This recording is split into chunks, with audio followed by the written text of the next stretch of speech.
उद्देश्य हमारा OYO company को लेके है। पहले आप सभी मीडिया बंधुओं को बहुत बहुत स्वागत और अभिनंदन है। मैं Bhavesh Singh hotel management welfare association के अध्यक्ष पर कार्यरत हूँ।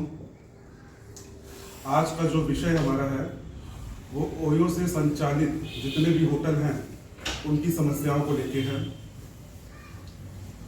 ओयो कंपनी होटल के ओनर के साथ बहुत फ्रॉड कर रही है। इनका कमीशन 29% होता है, जो कि ये 60%, 70%, 80% तक चार्ज कर लेते हैं। ये इतनी तरह की पेनाल्टी लगाते हैं कि अगर किसी आम आदमी को या सरकार तक ये बातें अगर पहुंच जाएं तो उनका दिल दहल उठ जाएगा। और रेट ये 400-500 में ये रूम बुक कर देते हैं, जिससे होटल संचालक को काफ़ी दिक्कत हो रही है। इसलिए हमने एक एसोसिएशन बनाया है ताकि इनको न्याय मिल पाए, और वो न्याय मिलेगा। हमारे कुछ पॉइंट्स हैं जिसको रितेश अग्रवाल तक पहुंचाना है। इसमें कौन कौन से पॉइंट्स हैं? कौन से पॉइंट बोलिए। इनके पॉइंट, तो हमारे जो पॉइंट्स हैं वो 29% कमीशन आप ले रहे हो, आप लो, मुझे वो देने में कोई दिक्कत नहीं है। लेकिन फर्जी तरह की जितनी पेनाल्टी लग रही है वो हम नहीं देंगे। पेनाल्टी हम 1 रुपए नहीं देंगे। होटल का रेट हम तय करेंगे, ना कि आप तय करेंगे। कस्टमर हमारे होटल पे आता नहीं है, लेकिन फर्जी फिर चेक इन हो जाते हैं, फर्जी चीज चेक इन हो जाती है। तो ये सब चीजें हम बर्दाश्त नहीं करेंगे। एसोसिएशन जब बना, ग्राउंड लेवल पे मैंने खुद काम किया, कई होटलों पे मैं खुद गया, होटल ओनर से मिला। कोरोना काल अभी भी तो बीता ही है, 3 साल कोरोना काल रहा, उससे कोई अभी उभर नहीं पाया। लोग अपने बिजनेस को बढ़ाने के लिए जमीन बेचे, कर्ज लिए, घर के गहने तक बेचे ताकि हम इस बिजनेस को आगे बढ़ाएं। लेकिन 400, 500, 300 में अगर रूम करेगा अगर वो, तो फिर हमारा बिजनेस ग्रो कैसे करेगा, जिससे काफ़ी ज़्यादा दिक्कतें होटल संचालक को हो रही हैं। और हमारे अगर पॉइंट्स अगर वो मानता है तो ठीक है, नहीं मानता है तो उत्तर प्रदेश, उसके बाद पूरे भारत में जितने वो होटल संचालक हैं उनको लेके मैं रोड पर उतर जाऊंगा। एसोसिएशन के माध्यम से अभी तक क्या सरकार से कोई वार्ता किया है संबंधित से? सरकार से तो कोई वार्ता अभी तक हुई नहीं है, लेकिन जल्दी मैं मुख्यमंत्री जी से मिल के अपनी बातों को उन तक पहुंचाऊंगा। अभी तक एसोसिएशन में आपके साथ कितने लोग जुड़े हुए हैं? अभी तक एसोसिएशन में मान के आप चलिए कि लगभग 300 प्लस लोग हमसे जुड़ चुके हैं। इस महीने के लास्ट में, मतलब 30 जनवरी तक हमारे 1000 समर्थक हो जाएंगे, जो कि धीरे धीरे ये बढ़ते रहेंगे। ये आपने एसोसिएशन कब बनाया? एसोसिएशन बनाने को लगभग अभी 1 महीना हुआ है। 1 महीना। हाँ। एसोसिएशन के माध्यम से होटल मालिकों को लिए क्या संदेश देंगे आप? होटल मालिकों को मैं यही संदेश देना चाहता हूं कि अब तक छोटे मोटे मुद्दे हुए हैं, जैसे मान चलिए कि 10 लोग, 5 लोग, 20 लोग मिलके रोड पे उतरे, अपनी बातें ओयो तक पहुंचाने की कोशिश की, लेकिन वो मुद्दे सॉल्व हो नहीं पाए। लेकिन मैं 15, 20 लोग, 25 लोग को लेके उतरने वाला नहीं हूँ। जब तक हजारों की संख्या रोड पे नहीं उतरेगी तब तक ओयो की मनमानी खत्म नहीं होगी। मुझे इनकी मनमानी खत्म करनी है।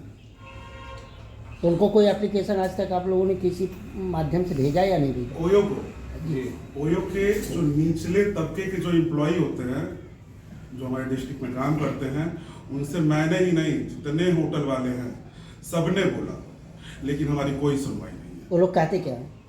वो लोग यही कहते हैं, ये कंपनी की पॉलिसी है, कंपनी की ये पॉलिसी, हम ऐसा करेंगे। आप लोगों ने कभी प्रशासन से इस चीज की शिकायत नहीं की? लिखित में प्रशासन से तो कई बार किया गया, लेकिन प्रशासन वही बोलेगी FIR करो। इन पे हजारों FIR है, कुछ निस्तार उसका निकल के आया, कुछ भी निकल के नहीं आया। तो फिर मैं भी जानते हैं 1000-2000 लोगों को इकट्ठा करके फिर FIR करूंगा, ठीक है, और FIR सॉल्व होते होते 10 साल, 15 साल, 20 साल हो जाएंगे।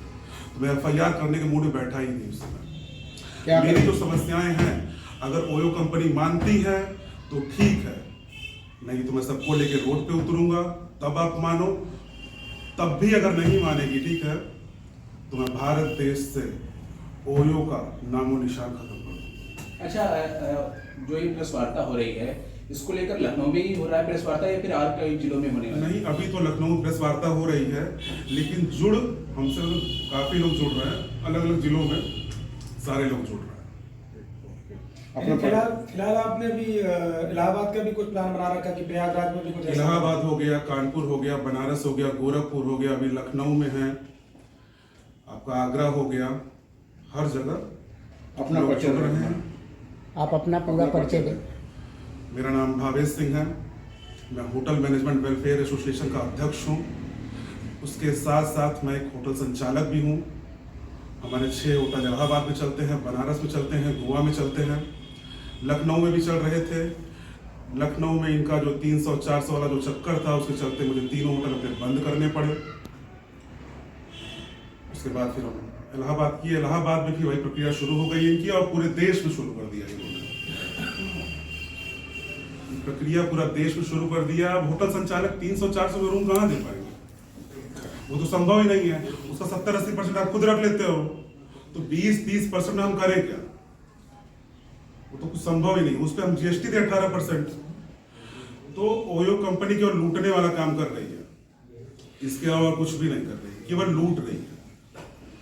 लेकिन भावेश जी, ये बताइए कि जैसे अभी तक क्या था कि होटल इंडस्ट्री ही एक ऐसी बची थी जहां पर संगठन नहीं था।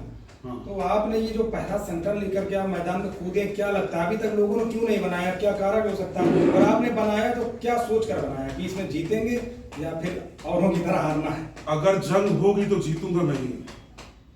हारने के लिए मैंने कोई संगठन बनाया ही नहीं, और इसका रिजल्ट 1-2 महीने में आप लोग को दिख भी जाएगा, जनता को भी दिखेगा, सरकार को भी दिखेगा, और खासकर ओयो को दिखेगा। एसोसिएशन का मुख्य उद्देश्य क्या है? मुख्य उद्देश्य यही है कि हमारी जो शर्तें हैं आप मानो।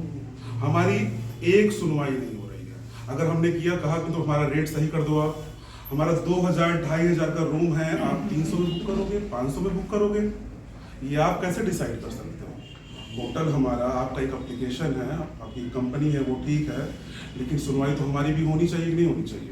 नहीं, जब ओयो से टाई अप करते हैं होटल मालिक, तो वो इन शर्तों को नहीं देखते हैं। नहीं, ओयो से टाई अप होता है हमारा, तो उनका कमीशन डिसाइड हो जाता है। उसमें हालांकि ये भी है कि अगर आप कस्टमर हमारे होटल पे आया, हमने चेक इन नहीं किया तो उसमें पेनाल्टी होती है, कस्टमर वापस कर दिया तो पेनाल्टी होती है। यहाँ तक तो समझ में आता है, चलो हमसे गलती हो गई, हमने साइन किया है, आप पेनाल्टी लगा दो, वो ठीक है, लेकिन फर्जी पेनाल्टी नहीं, तो आप लोग रेट लिस्ट देते होंगे ना कि हमारे रूम का क्या रेट है, या ओयो अपने आप बुक करता है? ओयो अपने आप, क्या फॉर्मेलिटी रहती है होटल छोड़ने के लिए? उनकी फॉर्मेलिटी कुछ नहीं, आधार कार्ड, पैन कार्ड देना होता है, कैंसिल चेक देना होता है, वो कुछ पेपर भेजेंगे मेल पे आपको, आप ओके कर दीजिए, ठीक है, एग्रीमेंट क्या साइन। रूम का कोई कोटेशन नहीं होता आपके कि इतना मुझे लागत आया रूम का? कोई कोटेशन नहीं। लेकिन भावेश जी, आप ये कह रहे थे कि अगर मान लो ओयो आपकी मांग नहीं मान रहे हैं, अगर ओयो कंपनी, तो आप कह रहे थे कि हम अपने सारे संगठन के जितने भी सदस्य उनको लेकर के क्या हम दूसरी कंपनी में शिफ्ट हो जाएंगे, ऐसा कुछ विचार था? ये सबसे बात करने के बाद डिसाइड किया जाएगा कि दूसरी कंपनी पे जाना है, क्या करना है। लेकिन हाँ, अगर ओयो हमारी शर्त नहीं माना तो फिर ओयो कंपनी का त्याग होगा, और ये मैं जिले वाइज त्याग नहीं करूंगा, मैं भारत देश ही अंत है ओयो खत्म कर दूंगा, और ये लड़ाई रुकेगी नहीं।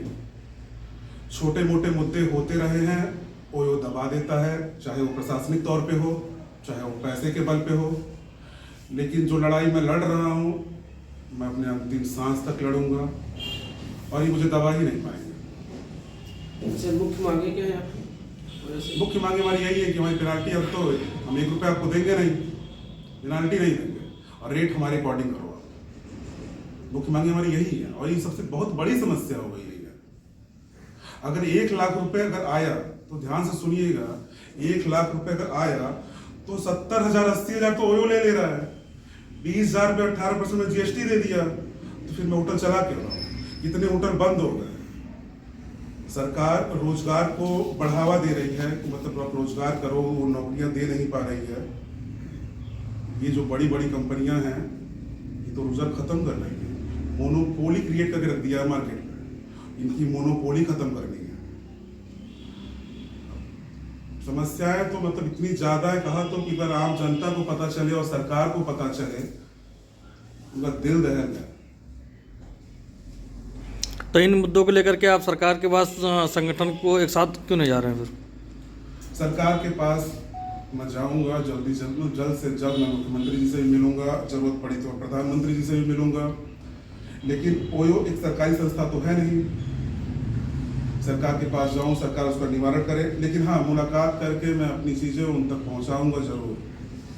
और आप लोग के माध्यम से मैं रितेश अग्रवाल जी को ये बताना चाहता हूँ कि जो भी कमियां आप में हैं, इसको आप ठीक करो। नहीं ठीक करोगे तो फिर मुझे दूसरा कदम उठाना पड़ेगा, और मेरा दूसरा कदम बहुत आक्रामक होगा, बहुत ज्यादा आक्रामक होगा। फिर कहा तो कि फिर ओयो कंपनी भारत से खत्म कर दूंगा। और प्रशासन हो चाहे सरकार हो, आप मुझे किसी के थ्रू भी डरा धमका नहीं सकते और दबा नहीं पाओगे।